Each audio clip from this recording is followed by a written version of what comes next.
नमस्कार, जय माता दी। मैं हूँ आपकी अपनी लाइफ डिज़ाइनर जीतू आचार्य। 9 दिन नवरात्रि के और 9 दिन आपने अपने घर का खास करके ध्यान रखना है। कुछ चीज़ें आपने अपने घर में ज़रूर करते रहना। जिस दिन भी आप वीडियो देखें उसी दिन से आप शुरू कर दीजिए। अगर मान लीजिए वीडियो आप बीच में मिडल में देख रहे हैं तो आपके कुछ दिन तो बचते होंगे। जितने दिन बचे हैं उतने दिन ही आप इस विधि को कर लीजिए। एटलीस्ट आपको लाभ ज़रूर होगा और लास्ट के अष्टमी और नवमी पर तो ज़रूर कर लीजिएगा इस उपाय को। सबसे पहले आपको क्या चीज़ें करनी है अपने घर के वातावरण को शुभ और शुद्ध बनाने के लिए।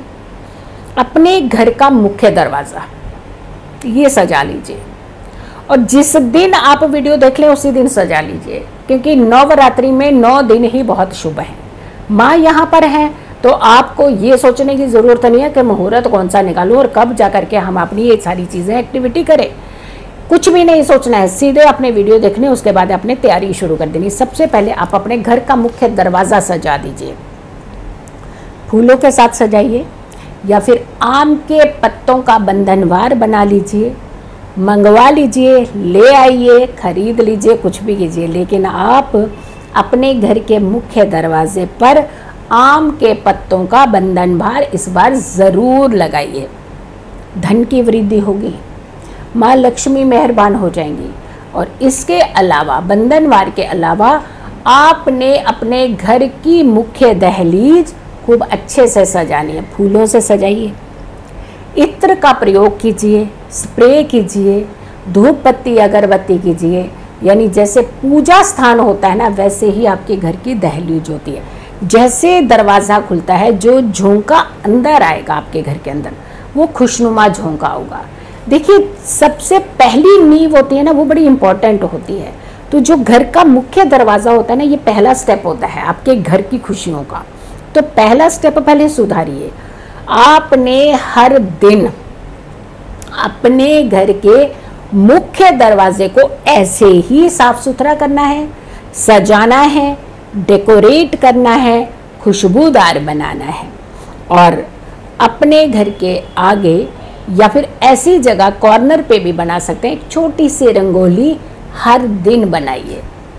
माँ आएंगी उसी रास्ते से, माँ का आशीर्वाद उसी हवा के झोंके की तरह ही अंदर आएगा। तो आपने सबसे पहली एंट्री जो है वो आपकी है एंट्रेंस। तो वहाँ पर आपने अपने घर को ज़रूर खुशनुमा बनाने का प्रयास करना है। अब आती है कि घर के दोनों तरफ एक एक स्वास्तिक रोज बनाना है। अब जैसे आप कहते हैं कि बना हुआ है स्वास्तिक, मैडम हम क्या करें कि स्वास्तिक तो ऑलरेडी मिटाना नहीं है, उसी स्वास्तिक के ऊपर फिर से आपने स्वास्तिक बना देना है। रोली से यानी सिंदूर से ही आपने स्वास्तिक बनाना है। लेकिन हर दिन, जिस दिन आप वीडियो देख लें उस दिन से आप शुरू कर दीजिए।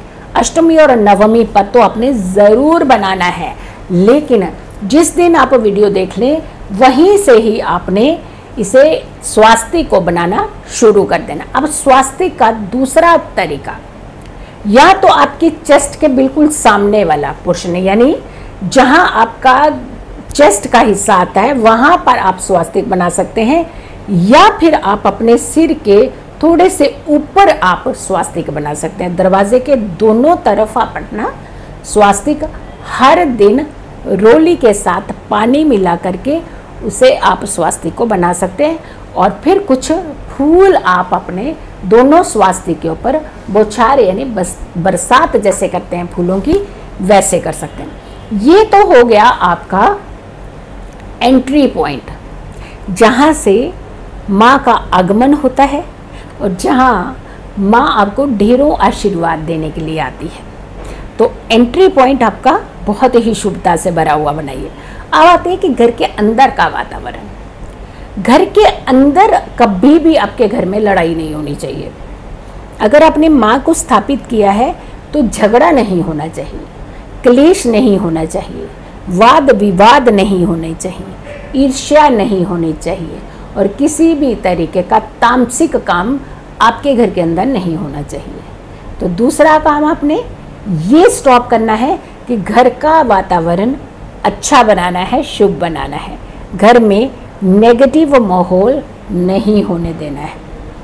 तीसरा काम, हर सुबह और हर शाम आपने अपने घर में घी का दीपक ज़रूर जो है प्रज्वलित करना है, क्योंकि घी के दीपक से आपके घर में शुभता बनती है, आपके घर में पॉजिटिव वातावरण माहौल बनता है। तो दूसरा काम, अपना नेक्स्ट काम जो है वो अपने घी का दीपक सुबह और शाम को ज़रूर अपने घर में प्रज्वलित करना है। शंख की ध्वनि, कहते हैं जहाँ जहाँ तक शंख की आवाज़ गूंजती है वहाँ वहाँ तक शत्रुओं का नाश होता है, थर थर कांपते हैं शत्रु। या फिर घंटे की आवाज़, कहते हैं ना जो मंदिर में घंटा बजता है, तो घंटे की आवाज़ से भी शत्रु थर थर कांपते हैं। शंख की ध्वनि, अगर आप अपने घर में शंख की ध्वनि कोई बजा सकते हैं तो बहुत अच्छी बात है।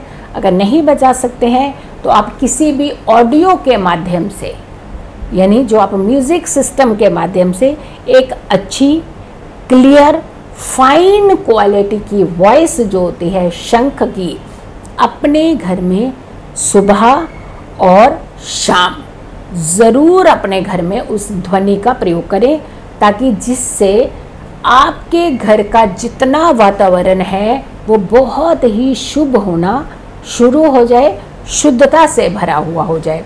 तो शंख की ध्वनि सुबह और शाम आपने ज़रूर करनी है। अब आती है बात कि हमें और क्या चीज़ों का प्रयोग करना चाहिए। दिन की पूजा आप करते हैं, रात्रि की पूजा ज़रूर करनी चाहिए।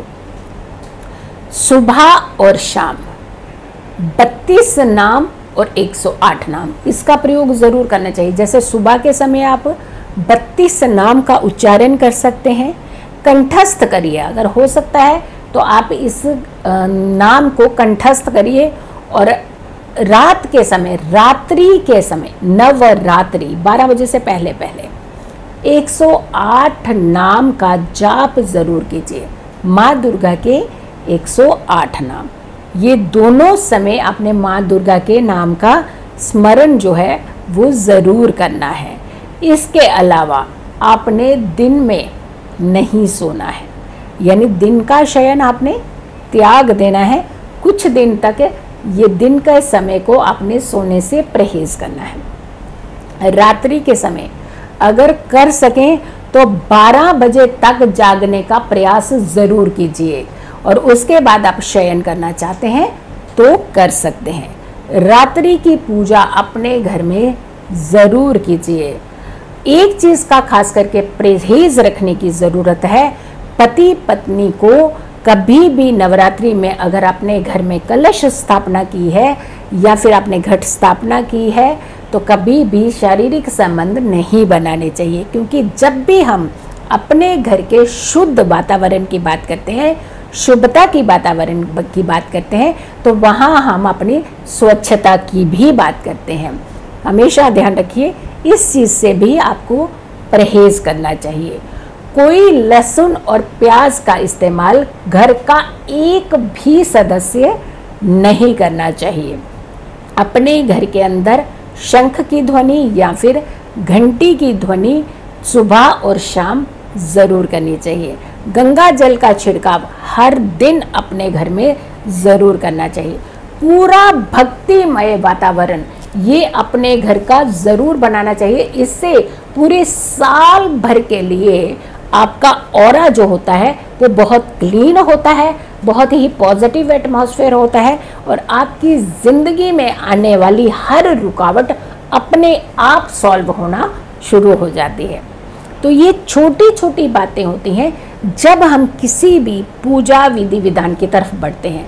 अगर आपने अपने घर में नवरात्रि की है, पूजा रखी है, स्थापना की है, तो आप इस विधि विधान को कर सकते हैं। अगर नहीं भी की है तो भी आपने खास करके अपनी पूजा विधि विधान में इन चीज़ों का खास ध्यान रखना है, ताकि आपने जिस भाव के साथ पूजा की है, जिस भाव के साथ माँ का आगमन करना चाहते हैं, वो पूर्ण हो, फलीभूत हो। मेरे इस वीडियो को बहुत सारे लोगों तक ज़रूर पहुँचाएं और मेरे आने वाली हर वीडियो का आप इंतज़ार ज़रूर करें। खुश रहें, स्वस्थ रहें, पॉजिटिव रहें। पॉजिटिव रहते हैं तो हर समस्या से हम दूर रहते हैं। जल्दी हाजिर होंगे एक अच्छी वीडियो के साथ, तब तक के लिए नमस्कार।